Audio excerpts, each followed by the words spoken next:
各位朋友，大家好。今天呢，早上起来听到一个噩耗，真的是让我震惊了。今天早上凌晨，在莫斯科发生了一起恐怖事件。俄罗斯的生化部队总司令在自己家门口早上上班的时候被恐怖袭击，用炸弹炸死在自己家门口。听到这个消息，真让我震惊了。一个核大国军队的总司令，生化部队的总司令，在自己国家的首都在莫斯科早上上班的时候被炸死了，这哪还有什么红线可言了？在这个时候啊，真的是羡慕美国，打心里的羡慕。虽然说呀，明白这是给俄罗斯挖的一个坑，但是呢，也真是想像美国一样，先快活那么一下子，先那么爽一下子，然后再想一想。虽然知道是挖这个坑啊，但这个事情发生的本身真的让人简直匪夷所思，无法理解。让我们先压住火，仔细去考虑一下到底是怎么回事。这个坑挖的是个什么坑？虽然说眼前明明看看它就是一个坑，就是跳到这个坑里头，我们也跳个明白。但是啊，仔细一想啊，这个坑挖的真是高明，真是牛，让人佩服。这哪里是一箭双雕啊，这简直是个大翻盘。明明知道这个刺杀的目的是什么，就是彻底激怒俄罗斯，激怒俄罗斯老百姓，包括军队高层军官和政治政要都激怒他，让大家觉得完全没有任何忍耐接着挺下的任何理由。这个就是恐怖事件背后真正的目的。但为什么选择了这个生化部队总司令呢？这个生化部队总司令啊，真是一个非常实干精明，而且啊非常好的一个人。今年才54岁，是个中将，前途真的是好得了不得。如果要看清这个恐怖事件呢，其实我们要回到前面的一个时间节点，一个事件节点上。是什么呢？就是前几天我给大家做这个节目，节目的名字叫做普京的真果树超音速导弹。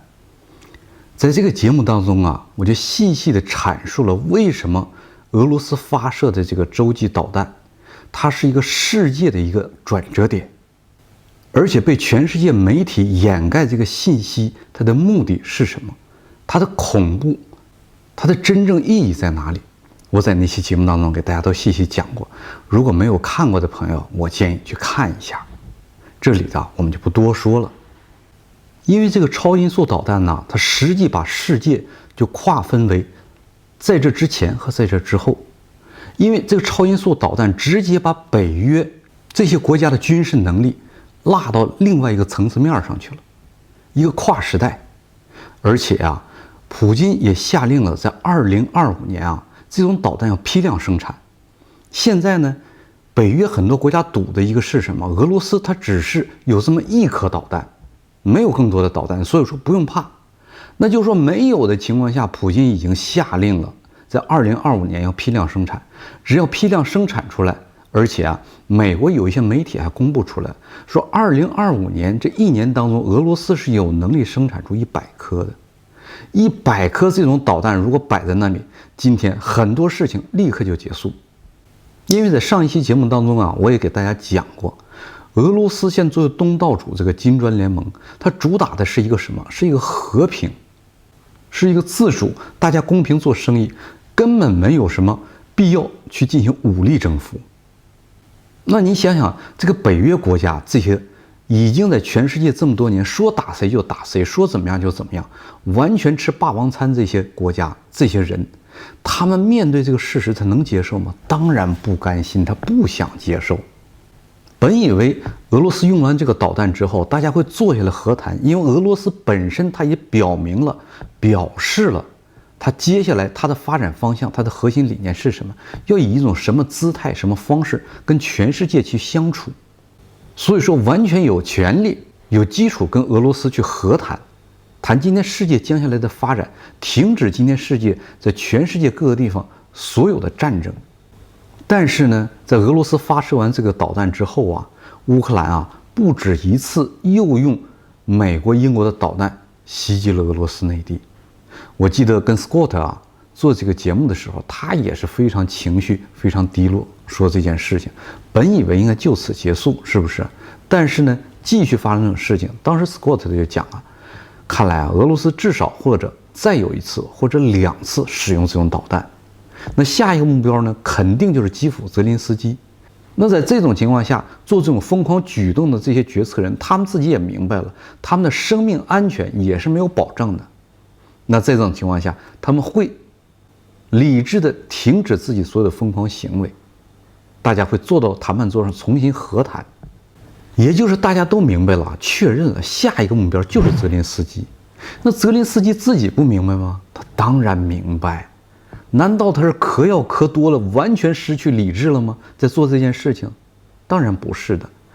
全世界都知道，而且俄罗斯的普京总统不止一次阐述过，乌克兰用的这些北约的导弹袭击俄罗斯内地，其实乌克兰是不具备能力确定目标使用这颗导弹的。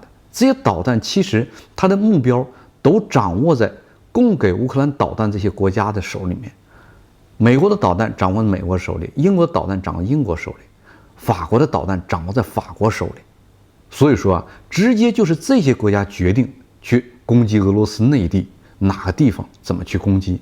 那也就是说，实际上不是泽连斯基本意想这么做，而是这些北约国家绑架乌克兰在做这件事情。这里还有个细节我跟大家说清楚，就是什么呢？前一段时间呢，塔克到俄罗斯来采访俄罗斯外交部长。俄罗斯外交部长当被问到说俄罗斯会不会跟泽连斯基和谈签合约这件事儿，俄罗斯的外交部长说因为泽连斯基自己有个命令嘛，说不跟俄罗斯进行任何接触、任何和谈的这种行为。他这种回答虽然说不直面，是不是？但是也解决了大家心里一个疑惑，阐述了一件什么事情？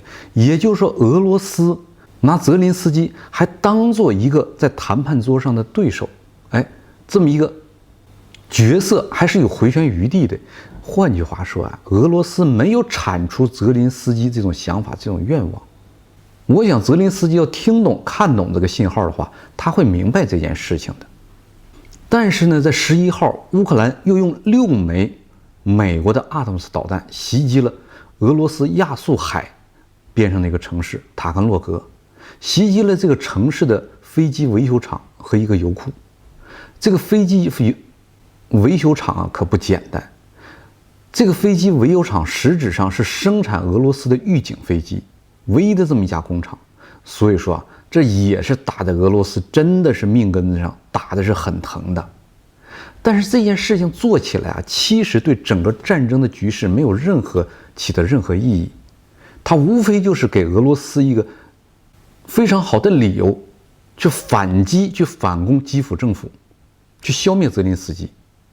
在前面我给大家讲了，已经说了，其实这个事情是北约这些国家把泽连斯基绑起来了，当成活靶子送出去了。那为什么要这么做呢？这里头我给大家讲讲它背后的原因，它的细节，它的猫腻在什么地方上。美国的媒体 New York Times 他讲了，泽连斯基现在停止了跟拜登政府签署出售乌克兰矿产协议，等着呢川普就任之后重新启动这个协议继续进行。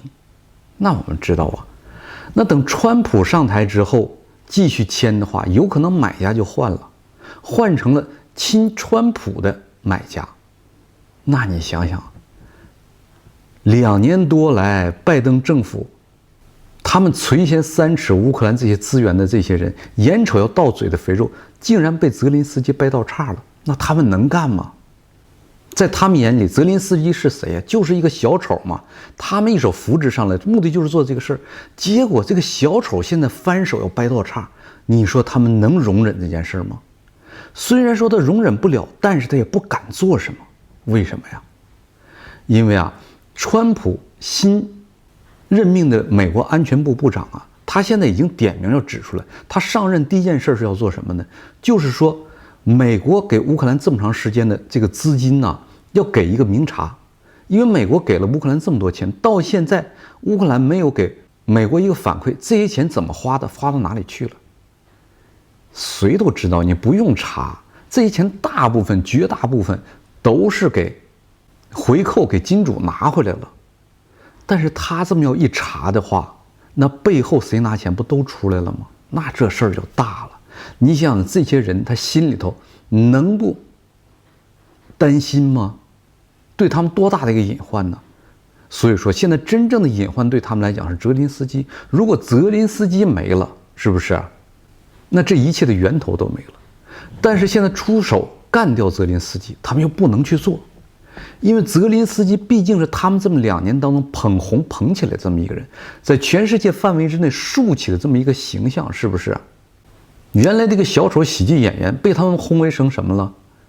是当代21世纪的丘吉尔，是整个民主的救星，是不是？哦，那你们现在说的怎么样把他搞掉，那能行吗？那这不太打脸了吗？简直说不过去，而且时间也没有了。1月20号眼瞅就到期了，哪来得及做这件事儿呢？更何况你做任何事情，现在有可能都被人抓住小尾巴，是不是？没上任的美国新的安全部部长已经眼睛盯在他们身上了，如果露出蛛丝马迹，那对他们来讲那更是致命的打击。所以说呀，如果要是利用俄罗斯之手把这个泽林斯基除掉了，那这一棋简直就是太美了。第一呢，把他们的后患都除掉了，是不是？有可能啊，现在换了个新人，赶紧趁热打铁，把这个乌克兰11万5千亿美金的这些矿藏啊落到他们手里。再一个呢，替他们消除了将来查找他们的最源头的根据。甚至呢，如果要爆发的更大，闹得更大，爆发了一场核战争，是不是？在一期节目当中啊，我跟大家讲过，美国战略核武器部队的发言人他讲了，美国现在是可以考虑、可以接受跟俄罗斯一次小规模的互换核轰炸，是不是？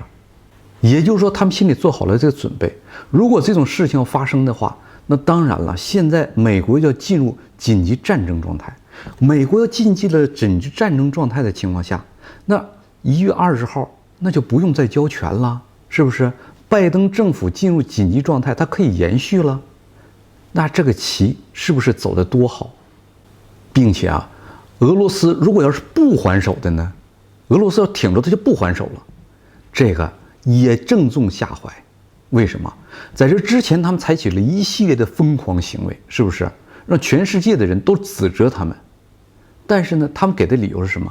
俄罗斯弱得很，那是纸老虎，他没有能力回击，普京都是吓唬人的，是不是？所以说他做的一切都是有根据的，但是没有证实。如果现在踩了这样的红线，俄罗斯还没有反应的情况下，那是不是证实了他们以前说的这一切呢？给了一个完美的句号呢？所以说他这步棋走的能不高明吗？你说他厉不厉害呢？那为什么选择了俄罗斯生化部队这个总司令啊？这里头还有另外一个特殊点。俄罗斯生化部队这个总司令吉利耶夫啊，他是非常精明、非常能干、非常好的一个人，而且他自己的事业范围之内，他真的是一个非常大的专家，有很多项目是他自己发起、自己策划、自己监督、自己执行的。他的死亡给俄罗斯带来非常非常大的损失。他当俄罗斯生化部队总司令啊，是2017年开始的。2017年大家都知道，在疫情之前，疫情之后呢，他带领俄罗斯生化部队里面的生化实验室专家呀，直接对当时疫情的这个小可爱，啊，我叫的小可爱，咱们毕竟在 YouTube 上嘛，是不是？用一些词，咱避免这个关键词。我说小可爱，大家都知道是谁。这个小可爱导了全世界进入疫情当中，是不是？就对这个小可爱的基因进行分解，竟查它到底是哪儿来的，查它的 RNA 生化链。查出来之后啊，俄罗斯是第一个国家，而且也是唯一的一个国家，把这个小可爱定义为生化武器。在这之后，没有一个国家把它定为生化武器。如果把它定为生化武器，这种情况下，那么将来追究出这个小可爱的出处，那就对他小可爱出处产生的这些人就可以进行法律追究。也就是说，被小可爱这个疫情之间带走的这些人呢，他们就能给一个公道，而且需要得到赔偿就有一个法律依据。所以说俄罗斯啊，真的是为全世界人做了很大的贡献，很多人并不知道也不了解。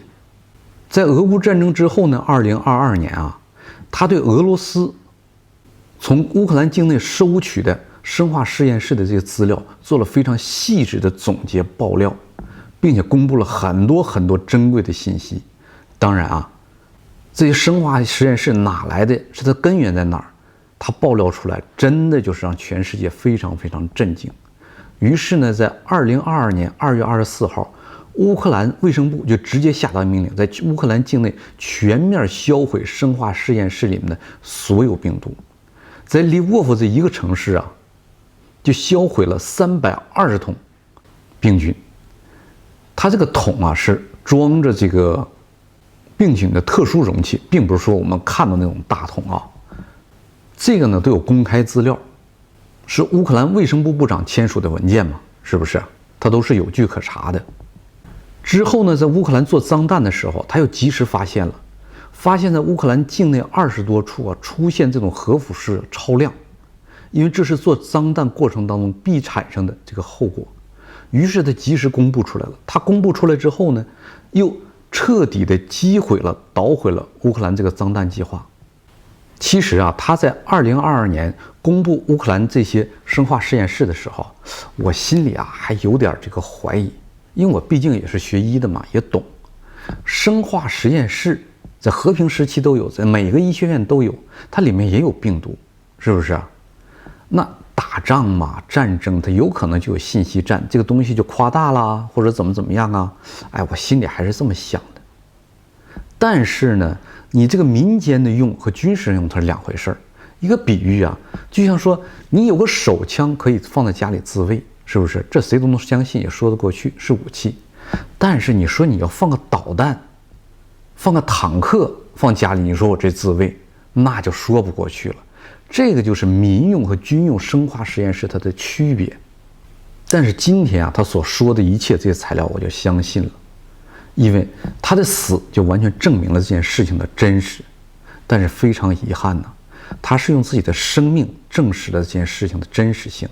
那这个事情如果要真是真实的，那让我对俄乌战争真的又有了一个新的层次面的认识。它真是为人类必须打的这么一场仗。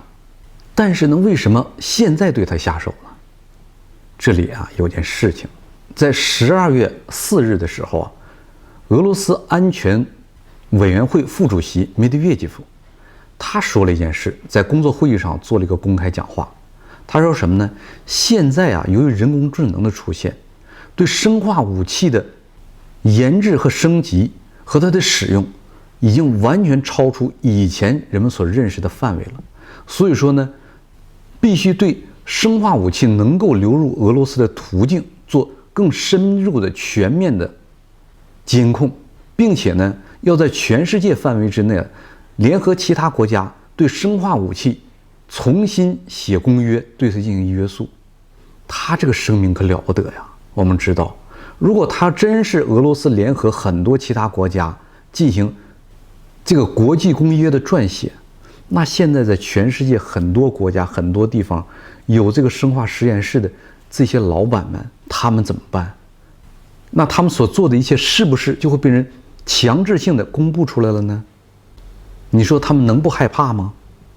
而且我们都知道啊，往往国家这些领导人他说要做什么事的时候啊，其实啊这个资料啊结果在他手里都已经有了，他只是在自己完全有把握的情况下进行公布。那也就是说，他要做这件事儿肯定是必成功的了，他手里材料已经是满了，有了。那你想想，他们能不着急吗？肯定着急呀。而且在前不久啊，有个匪夷所思的一件事儿，不知道大家注意没注意到，就是澳大利亚的卫生部长公布啊，在2021年的时候啊，他们就丢了323罐病毒，结果呢，在2023年才发现，他鬼知道，是2023年发现的啊，还是2023年才允许他爆料说出来呢？因为这个卫生部长啊，他接着又说了，说这些实验室啊做什么东西啊都是秘密的，我们根本不知道。澳大利亚呀，五眼联盟的国家成员呢，在他眼皮底下做什么事情，在他的国家领土范围之内，这个生化实验室做什么事儿，他政府都没权利知道。您想想，都已经到了失控什么程度了？而且这323罐这个病毒当中，主要是3种，一种是霍乱狂犬病，再一个就是汉坦。这3种病毒，听着名字都嘚瑟，都扎心呐。更有意思的是什么呢？ NewsFox 采访一个专家来谈这件事儿的时候呢，采访的是谁呢？是波士顿大学人工智能生活科学系的系主任。你一个医学问题，你怎么去采访一个人工智能的专家呢？是不是很有意思呀？这一下应和了俄罗斯安全委员会副主席梅德韦杰夫他说的，就是说现在的病毒啊，在人工智能的加持下，已经完全超出了我们以前对病毒的认识和它控制范围了。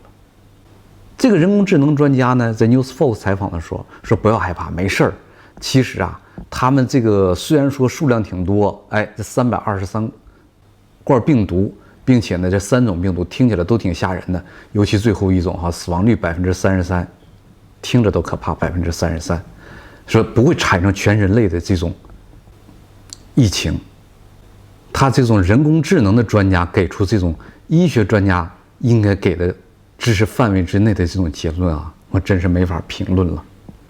有更多的资料啊，有更多的事儿啊，没法在这个 YouTube 平台上说。所以说呢，想关心的、想了解的朋友呢，可以加入我的电报群。在电报群里，有些资料，如果大家需要的话，我跟大家去分享。谢谢大家，下次再见。